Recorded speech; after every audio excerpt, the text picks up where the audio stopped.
అంటే ఎన్డీఏ గెలవాలని చెప్పాను. బ్రహ్మాండంగా గెలిపించారు.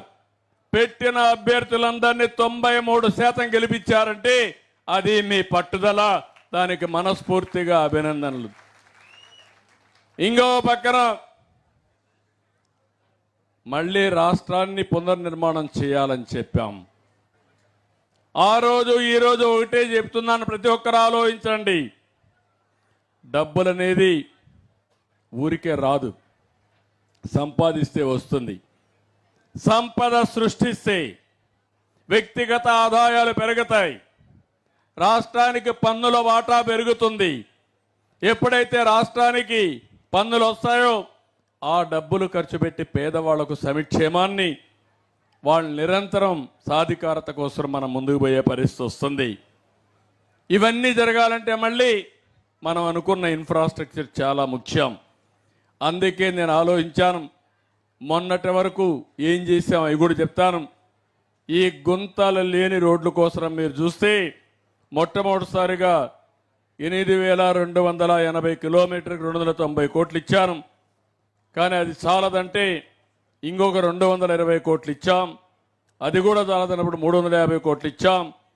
మొత్తం కలిసి రాష్ట్రంలో గుంతలు లేని రోడ్లుగా చేయడానికి, ఎస్కోబార్ క్రియేట్ చేసినట్టు గుంతలను పూడ్చడానికి 860 కోట్ల రూపాయలు ఖర్చు పెడుతున్న ఒక గుంతలు పూడ్చడానికి.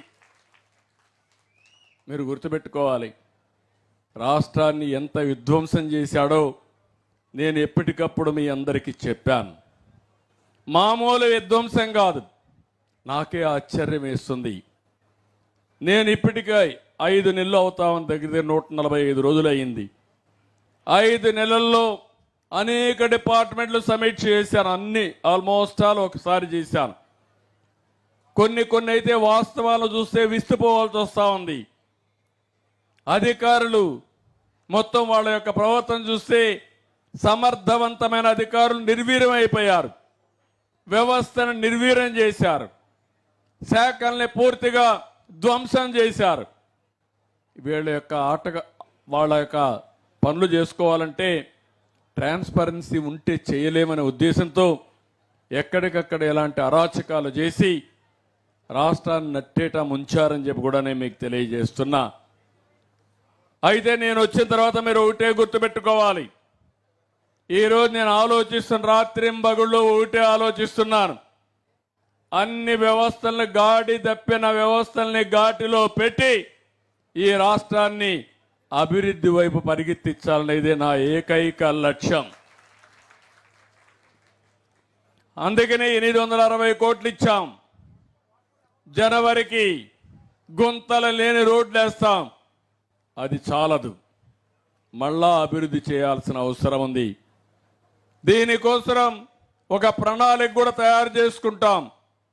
5 సంవత్సరాల్లో అన్ని రోడ్లు ఏ విధంగా అభివృద్ధి చేయాలి, R&B రోడ్లు ఎట్ట చేయాలి, నేషనల్ హైవేస్ ఎట్ట చేయాలి, పంచాయతీ రోడ్లు ఎట్ట చేయాలి, గ్రామంలో ఉండే ఇంటర్నల్ రోడ్స్ ఎట్ట చేయాలనో ఒక స్పష్టమైన అవగాహనతో మీ ముందుకు వస్తాను. మొన్నే మీరు ఒకసారి చూస్తే నేషనల్ హైవేస్ అన్ని రివ్యూ చేశాను. దగ్గర 76,000 కోట్ల రూపాయలతో నేషనల్ హైవే పనులు అవుతున్నాయి. నేను ఒక టార్గెట్ పెట్టాను, 2.5 సంవత్సరాల్లో పూర్తి చేయాలి. మీకు రాష్ట్ర ప్రభుత్వంతో పని ఉంటే ల్యాండ్ ఎక్వైషన్ చేయించడం నా బాధ్యత. అడ్డంకులు లేకుండా అన్ని పనులు చేయడం నా బాధ్యత. అవసరమైతే ఉచిత ఇసుక కూడా ఇచ్చాను. ఇప్పుడు ఎక్కడా మీకు ఇబ్బందులు లేవు. కాబట్టి ఎట్టి పరిస్థితుల్లో 76,000 కోట్ల రూపాయలు విలువ చేసే పనులు 2.5 సంవత్సరాల్లో చేయాలని చాలా స్పష్టమైన ఆదేశాలు ఇచ్చాను. ఇవి అవుతాయి.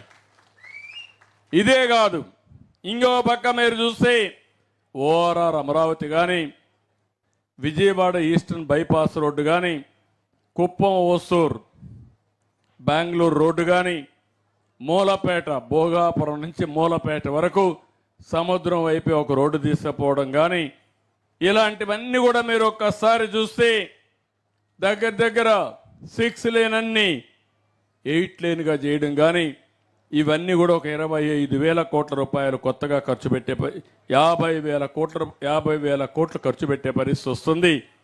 ఈ రెండు కానీ జరిగితే 1,25,000 కోట్ల రూపాయలు రాబోయే 5 సంవత్సరాల్లో ఒక జాతీయ రహదారుల్లో ఖర్చు పెట్టబోతున్నాం. దానికి మ్యాచింగ్గా మన రాష్ట్ర రోడ్లు రావాలి. ఇవి కాకుండా ఇంకొక పక్కన చూస్తే రోడ్లు ఒకటే కాదు, దీంతో సమానంగా రైల్వే లైన్లు కూడా రావాలి. అందుకని 72,000 కోట్లతో 5 సంవత్సరాల్లో రైళ్లు కానీ రైల్వే స్టేషన్స్ కానీ ఇవన్నీ కూడా అభివృద్ధి చేస్తున్నాం. ఇప్పుడు కలకత్తా నుంచి చెన్నైకి పోతుంది 2 లేన్ రైల్వే లైన్స్ ఉన్నాయి, బ్రాడ్ గేజ్ ఉంది. దీన్ని 4 లేన్లు చేస్తాం.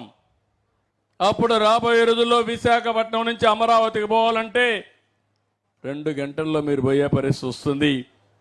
అక్కడి నుంచి ఎక్కడికి పోవాలన్నా సులభం అవుతుంది. మీరు ఉత్పత్తి చేసిన వస్తువులు రవాణా రైల్వే అయితే రోడ్డు కంటే కూడా చౌకగా